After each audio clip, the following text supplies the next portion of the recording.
Building ESG and Sustainability Teams panel.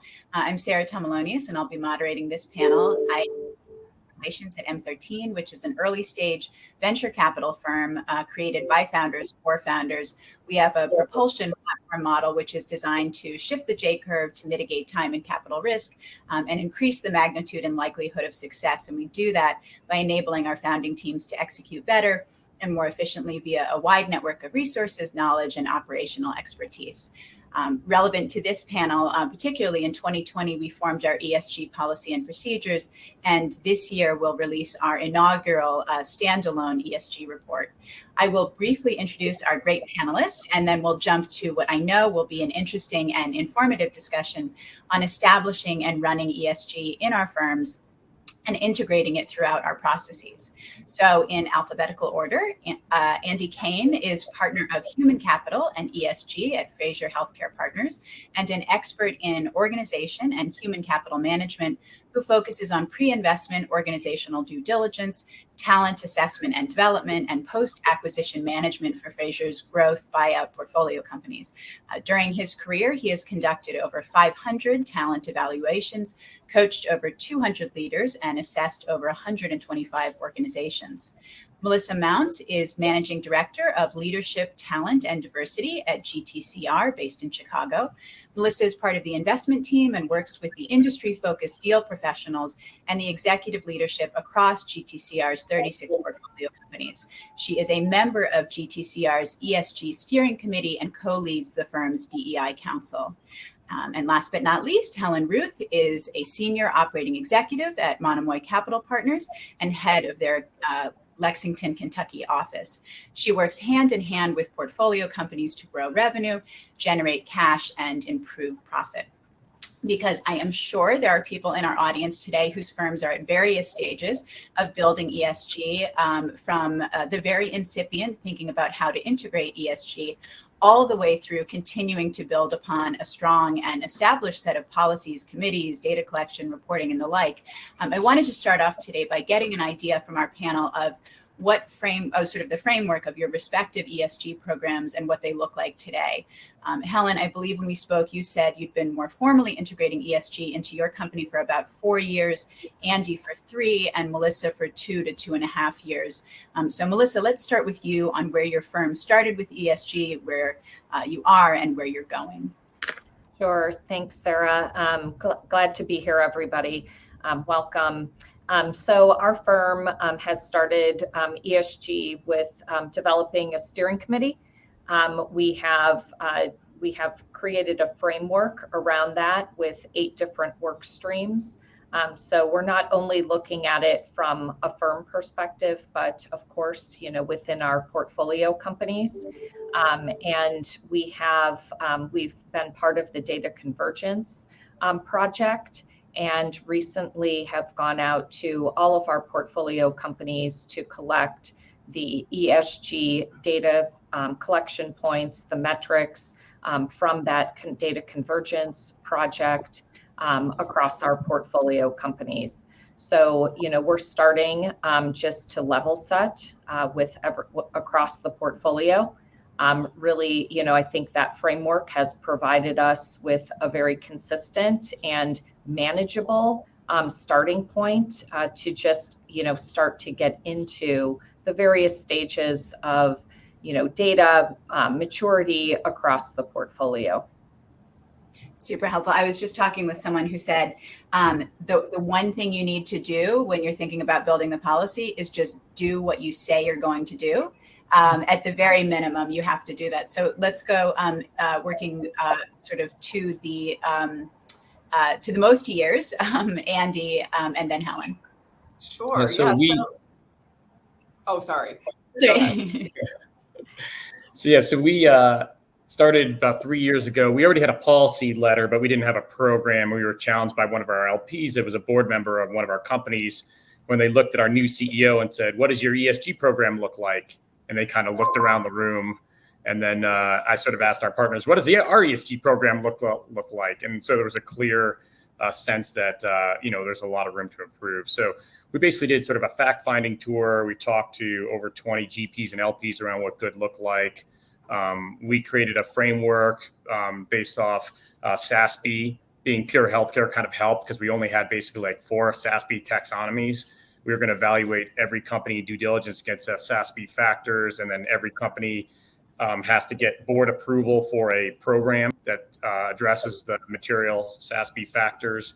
They report semi-annually to the audit committees, and the audit committee grades the portfolio company on that success, and that factors into CEO and executive compensation and those sorts of things.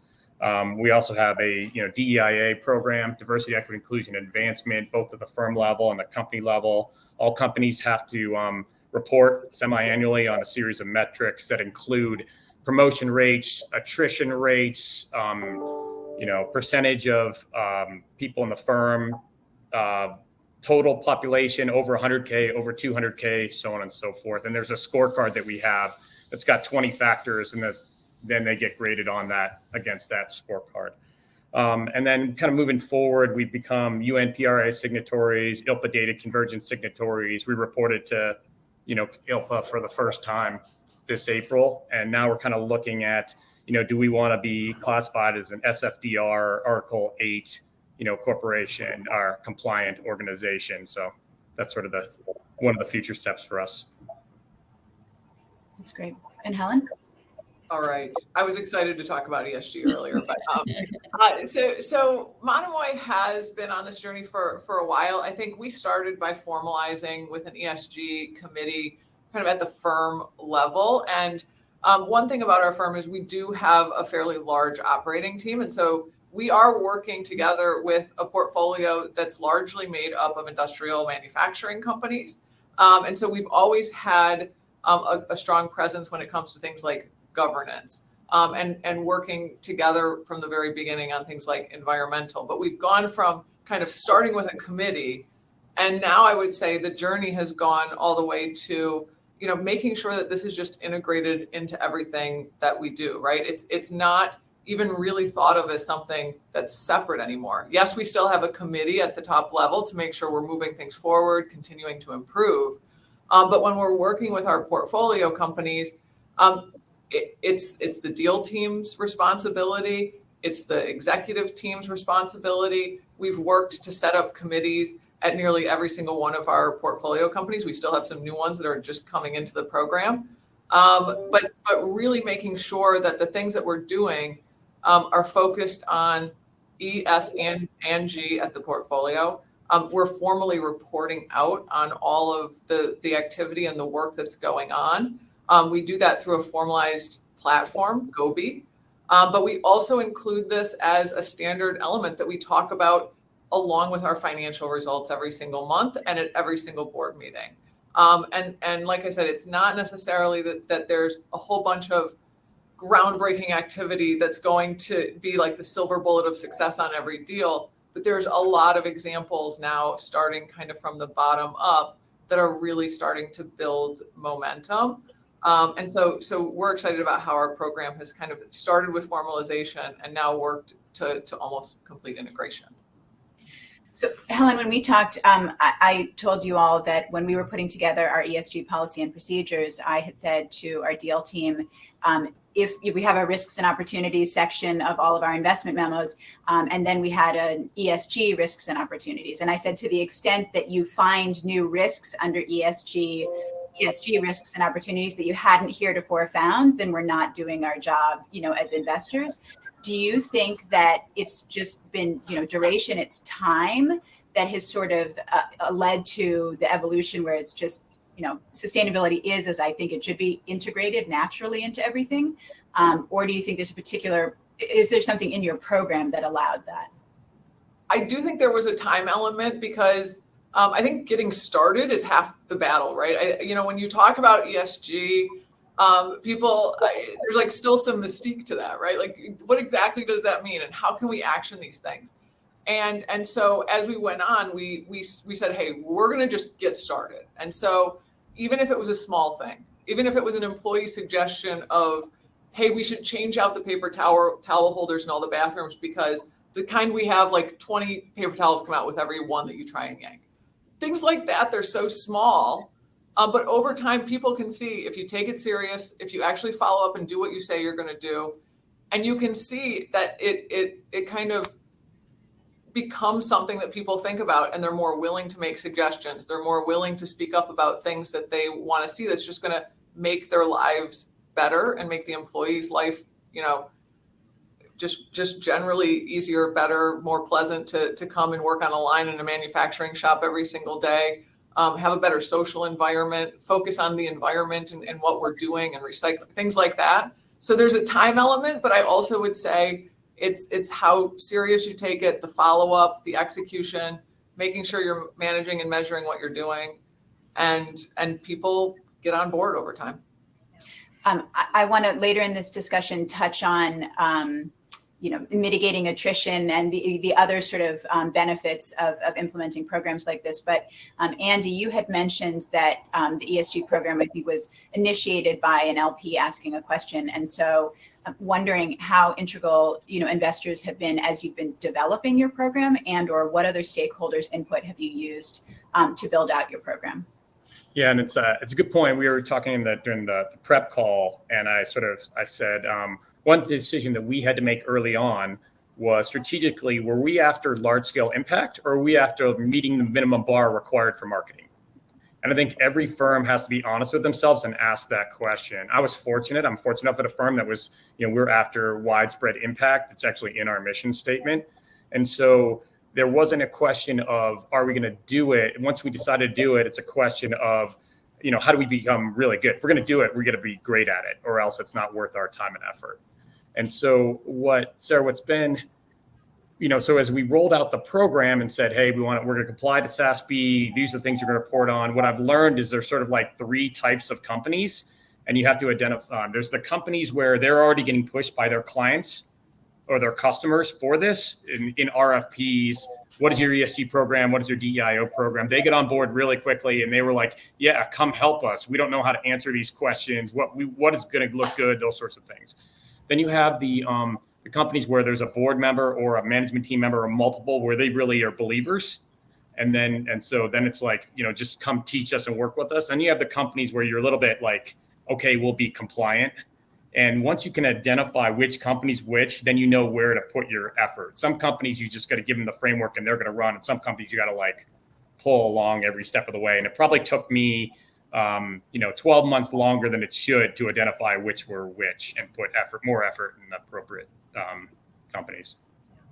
That's super helpful. Helen, as we were talking, and this recognizing that the subject line or the title of this panel is about building teams as well. Can you talk a little bit about identifying the right ESG talent? And I know that you had said you didn't have a dedicated, I think, ESG person at each portfolio company, but if you can sort of talk about how you think about that generally. Yeah, absolutely. So again, kind of in the spirit of let's get started and have the momentum kind of build, we put together committees at every single one of our portfolio companies, and it starts by identifying really who the head of that committee is and how they're going to lead the group going forward. And we again don't necessarily have a dedicated person, but we always are looking for a person who's genuinely interested in working on this and genuinely interested in making an impact. And we took the stance of, hey, it doesn't have to be an executive level person. It doesn't have to be even someone who would be considered kind of a leader in the company. We have some of our best ESG committees, and I told you guys this story, but the executive assistant to the CEO is leading one of our ESG committees. And she does an amazing job collecting feedback from the organization, following up, making sure that we're implementing things, making sure that we're communicating back to the organization the things that we're doing. And so it doesn't have to be something, at least from our perspective, that needs a super high level person. We just need to get started and make sure, again, that there's great communication, great follow up, great measurement, and those things kind of build on themselves. I think too, if we can add on to that, there's, as we've gone out and just done the data collection, across our portfolio, and, we have our portfolio, we have 3 different industry area focuses. So, there's always a difference, right, in terms of the type of data and, what each portfolio company has.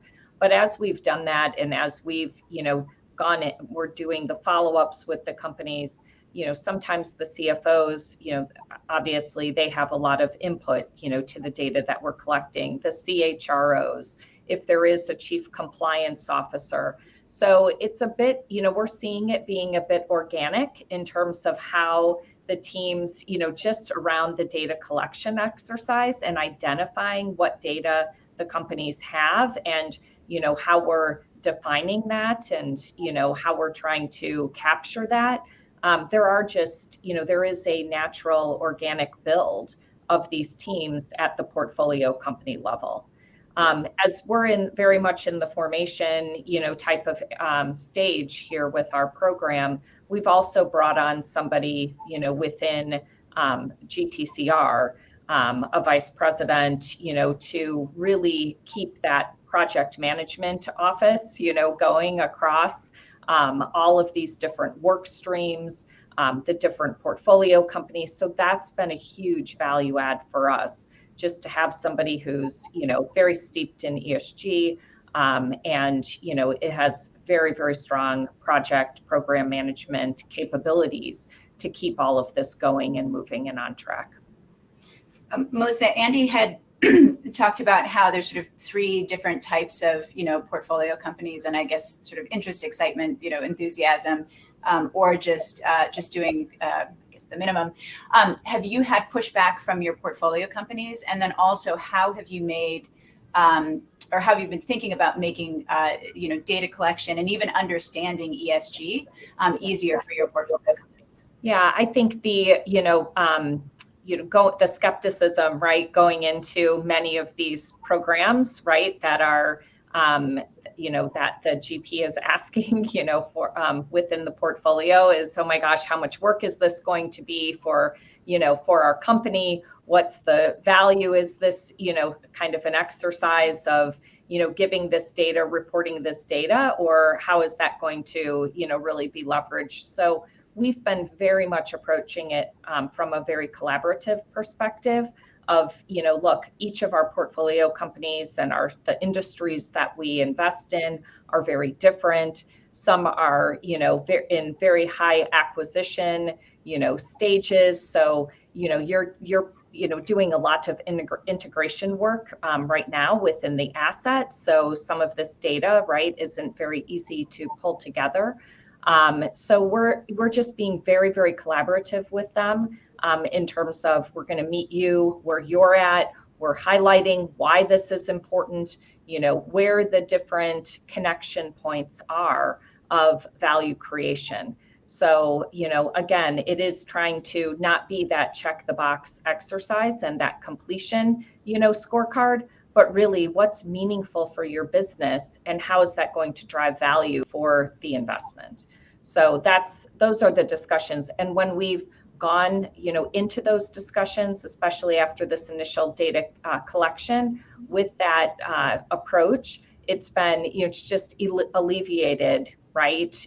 Kind of the burden and has gained the enthusiasm, like Helen is pointing out, right? That the company can really start taking it and owning it and running with it and seeing tangible results. We talked about, it's unbelievable that I think we only have 10 more minutes in this.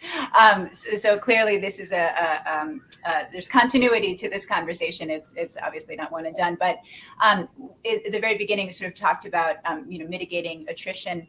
Can you all talk about, when you think about teams, how having these programs, if I imagine they have, how have they benefited both you and your teams and attracting talent and retaining talent at the GP level, and then also to the extent that you've heard of, anecdotally, or maybe you have data around that happening at the portfolio company level as well? There's another piece of this, Sarah, is I found that it's really helped us out in recruiting. I mean, I think Melissa and GTCR have a similar thing where we recruit the CEO before we go look for the company. And our sort of ESG program and mission focus and focus on improving healthcare accessibility has actually become a real advantage for us in a way I didn't anticipate. in terms of attrition, we have a whole program now around measuring employee engagement on a every other month basis using a standardized platform, and that gives us an early indication of things. There's one example where we have an autism treatment business where fundamentally, retention and recruitment is the primary driver of revenue, and like when the management team made a change around work hours, work flexibility, and those scores dropped, we were able to sort of see that in real time and say, oh my God, we made a huge mistake. We're going to back off that and change back to what we had. And I think in the past, what would have happened is that would have manifested in attrition, and then we would have realized the problem because of the attrition. So I think ESG and kind of the whole focus on we focus on organizational health and putting metrics on that is giving us a leading indicator that we didn't have before that ties directly to company performance. And I think that really emphasizes, some of the areas in the S, right, that, are sometimes viewed as softer, or how does this really translate into hard metrics? What Andy has just said is really how it is translating into that value creation and that business impact. So I feel that we've been able to tick and tie these different areas like employee engagement and turnover, and really be able to come up with some great insights and get that going across all of our portfolio companies as well, because of the strong information and data that it's going to bear. And I think for us, again, because we are so manufacturing focused, I think that a big piece of these committees has been opening up and empowering, especially our line workers, and having this open suggestion opportunity. One example, we recently bought a company that was based in Las Vegas, and before the summer came, we had a suggestion come from employees like, wow, our life would be a lot better if we had some fans. Like, how easy is that to buy fans, swamp coolers, whatever. It's amazing to see the retention difference just in making simple changes like that are low cost, that are, again, ground up type things. And those are the things that just it's so meaningful for people to see that we're committed to making the environment that they're working in every single day, sometimes 10 hours a day, better, right? So that's kind of one example on the line worker side. We've also had portfolio companies that have, for example, given paid time off to do community service. And at first, you may not know, hey, maybe people aren't going to take advantage of that. People take advantage of it. It's a nice thing to be in your community, give back, know that the company's committed to that. And I think that plays, those types of activities really play into the retention side of things. But numerous examples, those are just a couple that I would highlight. But the more you can get those people involved and start to make suggestions that you're actually actioning and showing people that you're committed to it definitely helps with retention. I imagine too, as you're getting more, a word I think Melissa used, engagement, you're probably getting much better visibility into your companies anyway. Having the line worker tell you something is not just hearing it from the CEO or the CFO. So I think it sounds like a added benefit. 100% agree. Yes. I think too, from a GP perspective, this is an area that we're talking about a lot in our own recruiting for, with our internship programs, with our super days for our associates and analysts. And it's a topic that gets a lot of attention and questions. And so I think it's also has been a great recruiting and retention message for our deal professionals. So I don't see any questions in the chat, so don't be shy, but I'll just continue asking my own questions. I personally don't believe in reinventing the wheel where we don't have to. And so I'm wondering, are there models or roadmaps out there that you've used as you've been building your programs? And also, how have you been thinking about and using outsourced outside resources, outsourced consultants and things like that? I can talk a little bit about that. We sort of did a whole end run research and met with, as many firms as we could to try to find the firm that we wanted to work with most often, not exclusively, but we thought if we have one firm that's sort of a strategic partner to us and understands what we're after, we would get more out of them. For us, we wanted a firm that had great knowledge, but it would still be our program, as opposed to some firms that kind of said, hey, you just let us run the program for you and we'll make it great. And so we've ended up using Ramble for a variety of things, like gap analysis around were we ready to be UNPRI signatories and ESG or ILPA ESG signatories, SFDR, what does that mean? How close are we? How do we go net zero? And then obviously supporting us on diligence, especially on the environmental side, has been where we leveraged outside support the most. Melissa, Helen, any consultants you've used?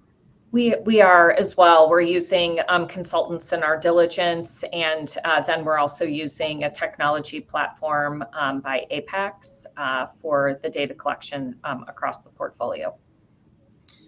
And we are using a third party to do environmental diligence specifically.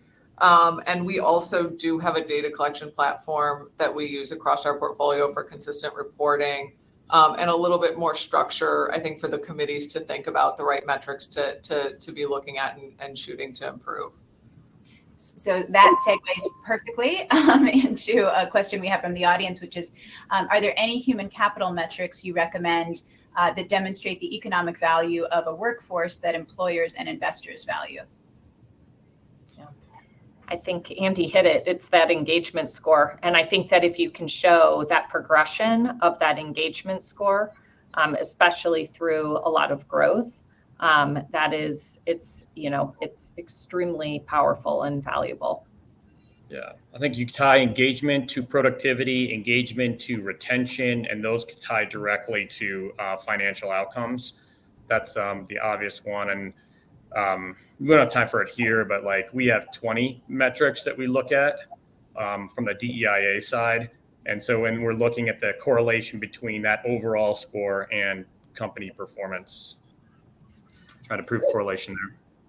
I totally agree with Andy and Melissa. I think for us, the turnover is probably the one that we look at most closely. I mean, it's just the soft costs that are involved in turnover are staggering sometimes. And again, a little bit different because of the manufacturing focus here. But I mean, if you have an uncomfortable environment on the manufacturing side and turnover is high, it's not only going to be the soft cost of recruiting and training and everything else, but wow, it's kind of an overwhelming just change management that's constantly going on. So productivity and everything else is affected by that turnover. So we kind of start there and work outward. So I'm always shocked when you start this off in a new company, how divergent I was just going to say how divergent the org health scores are. Within the same company, you'll have parts of the organization that are scoring in the 30s and parts of the organization that are scoring in the 90s, and the leadership is always surprised. So if you can bring light to that, you can really be an asset to the management team. Totally. In our remaining 2 minutes, there was a final question. I know, Andy, you talked about this, but I guess for Helen and Melissa, we have 53 seconds left. So the question was about becoming, signing on ILPA or UNPRI, and I guess formalizing that and how it has potentially helped. Maybe a very quick sentence or two from Helen and Melissa as we wrap up. So really quick for us, we are a UNPI signatory. I think that for us, it really just demonstrates the commitment that we have as a firm to our portfolio, to our investors, that we are gonna have strong follow-up and incorporate it into what we do. And we did the data convergence project. We're taking a look at the UNPI at the moment as we're a little bit earlier stage, but considering all of those options as well. That's fantastic. It goes back to whatever you do, whatever you say you're going to do, just do it. And your level of commitment, I think, will grow. Thank you so much to all of you. It's been a great discussion, and I've been thrilled to lead it. Thanks, Sarah. Thank you. Thanks, Andy. Thanks, Helen. Bye.